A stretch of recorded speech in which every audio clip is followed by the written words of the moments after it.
മൻമോഹൻ സിംഗ് വിട പറഞ്ഞിരിക്കുന്നു. ഇന്ത്യയുടെ മുൻ പ്രധാനമന്ത്രി 2 ടേമുകളിലായി 10 വർഷം ഇന്ത്യയുടെ പ്രധാനമന്ത്രി പദം അലങ്കരിച്ച ശ്രീ മൻമോഹൻ സിംഗ് അദ്ദേഹമാണ് കാലയവനിക്കുള്ളിൽ മറഞ്ഞിരിക്കുന്നത്. അദ്ദേഹം ഒരു വലിയ സാമ്പത്തിക ശാസ്ത്രജ്ഞനായിരുന്നു.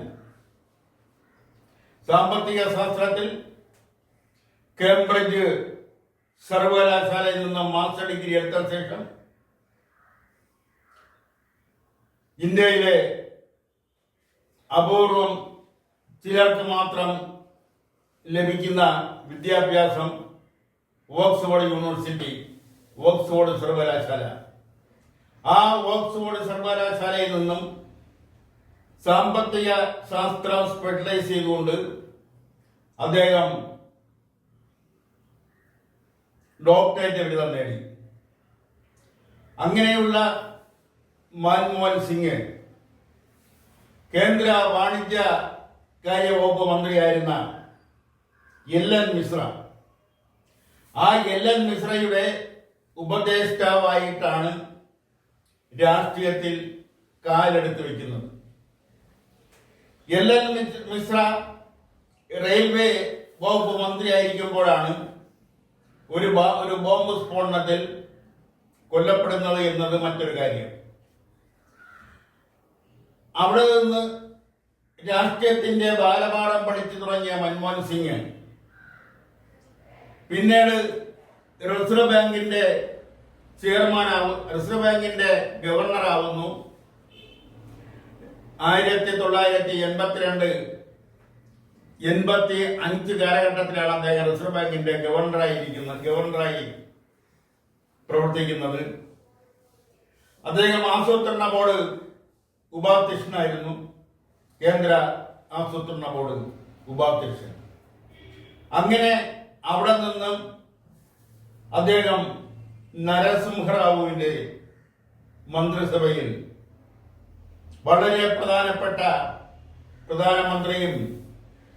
പ്രധാനമന്ത്രി ആഭ്യന്തര വകുപ്പും കഴിഞ്ഞാൽ പിന്നെ തൊട്ടടുത്ത് നിൽക്കുന്ന മറ്റൊരു വകുപ്പാണ് ധനകാര്യ വകുപ്പ്.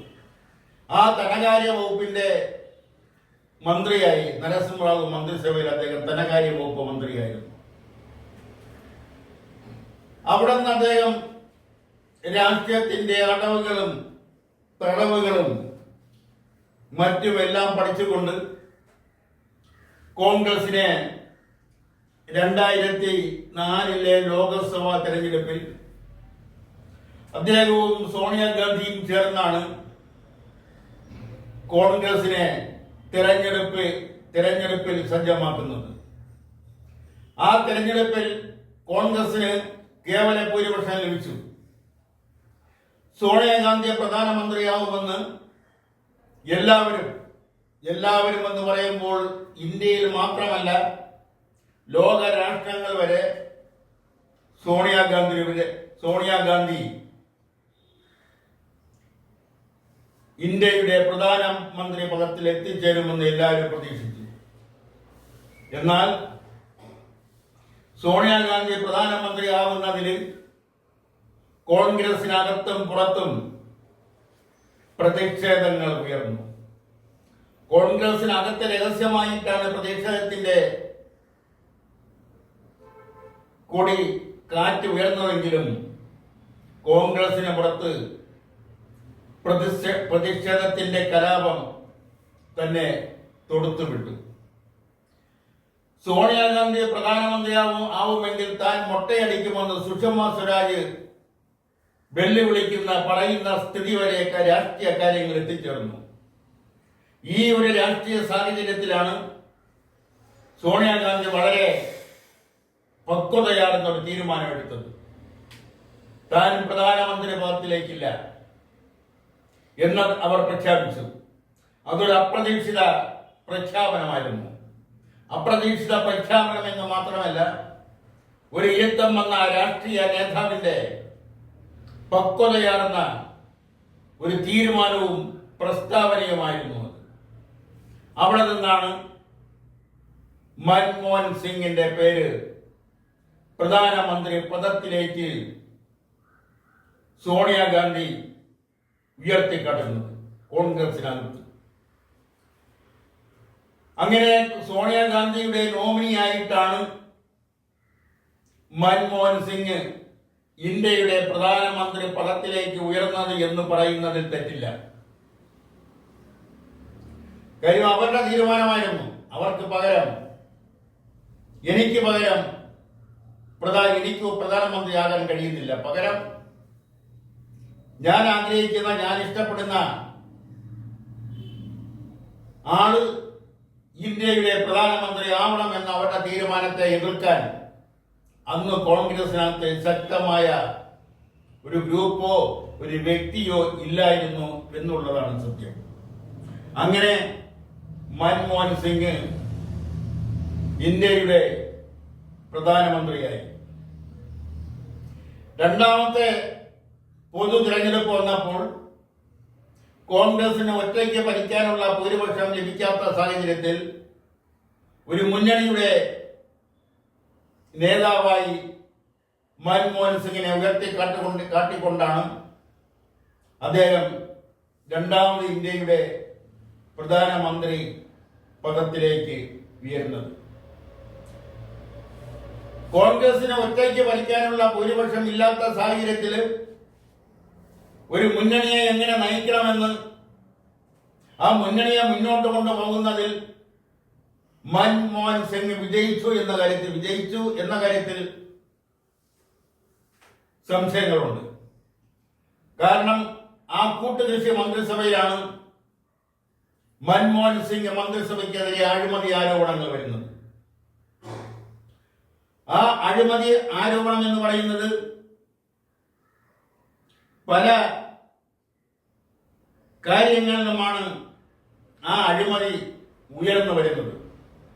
അത് എത്രത്തോളം ശരിയായിരുന്നു, എത്രത്തോളം തെറ്റായിരുന്നു എന്നെല്ലാം പിന്നീട് നടന്ന ചർച്ചകളും കേസുകളും അന്വേഷണ റിപ്പോർട്ടുകളുമൊക്കെ മറുപടി പറയും.